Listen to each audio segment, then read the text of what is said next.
nous les enfonçons. Nous les poussons plus à aller vers le fond où nous les remontons. Nous leur donnons le goût de la vie ou alors on les leur enlève.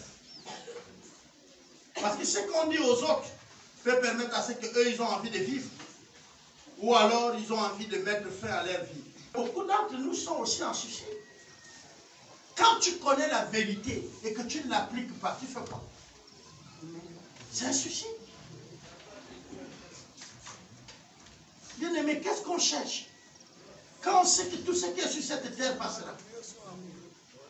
C'est vrai, laisser un héritage à l'enfant, à nos enfants, c'est bien.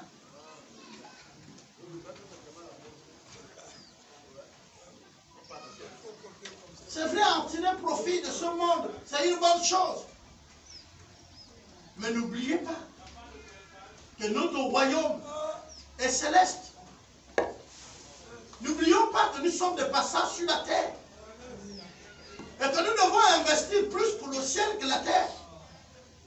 Parce que nous allons retrouver ce que nous on investit.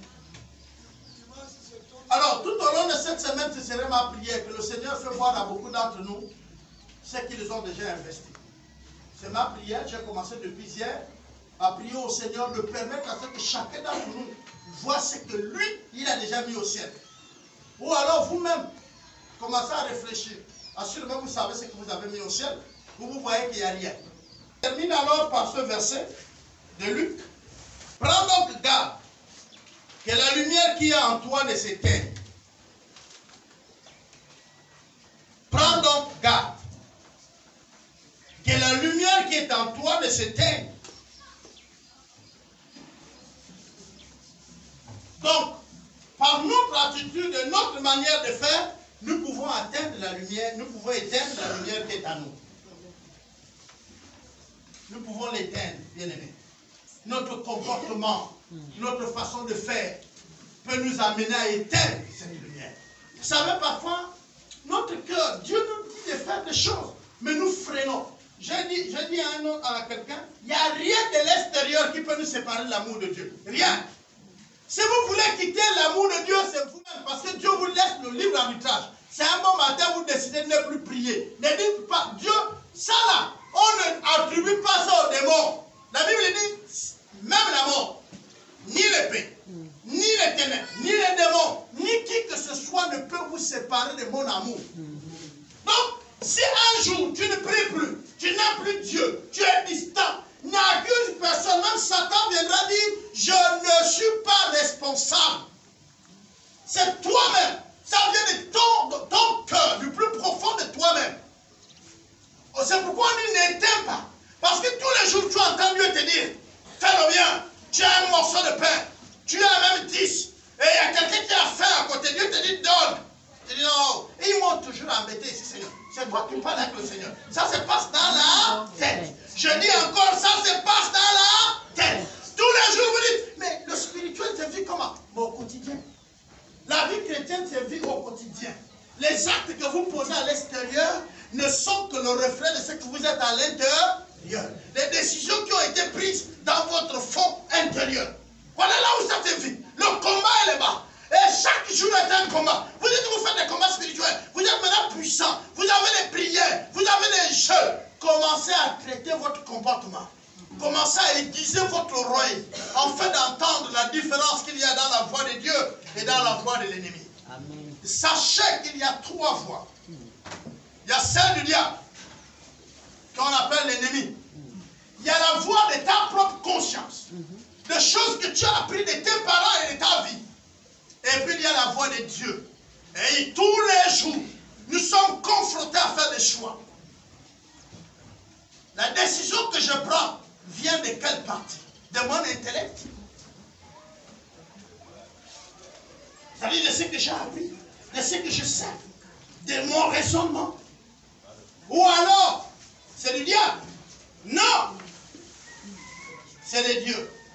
Or, pour que vous compreniez comment Dieu parle, il faut lire votre Bible. Parce que Dieu a sa façon de parler. Et ce n'est qu'en l'écoutant que vous allez entendre comment il conjugue. Vous allez savoir comment il fait ses phrases. Mais lisez la Bible. Dieu conjugue comment? Dieu parle comment? Quand vous êtes habitué à une personne, votre enfant, votre maman, en force de cohabiter avec lui, il colle derrière la porte. Tu poses la question qui? Dès qu'il dit c'est moi. Tu es censé de connaître la voix. On est d'accord, non? Est-ce que vous serez en mesure de distinguer la voix de Dieu dans toutes les voix que vous entendez dans votre cœur? Vous ne l'entendrez pas. Pourquoi? Parce que vous n'avez pas toujours le temps d'intimité avec Dieu. Vous ne parlez pas avec lui. Vous ne l'écoutez pas. L'écouter, c'est quoi? C'est lire la Bible. Et c'est maintenant facile. Vos portables. Il y a même des parties audio. Tu appuies, ça passe. Donc je suis assis, je ne fais rien. C'est seulement le système qui lit pour moi. J'écoute la voix du Seigneur. Je m'habitue. Le Seigneur parle toujours positivement ou négativement. Ces verbes sont toujours conjugués dans quel temps? Comment il me voit? Comment il me positionne?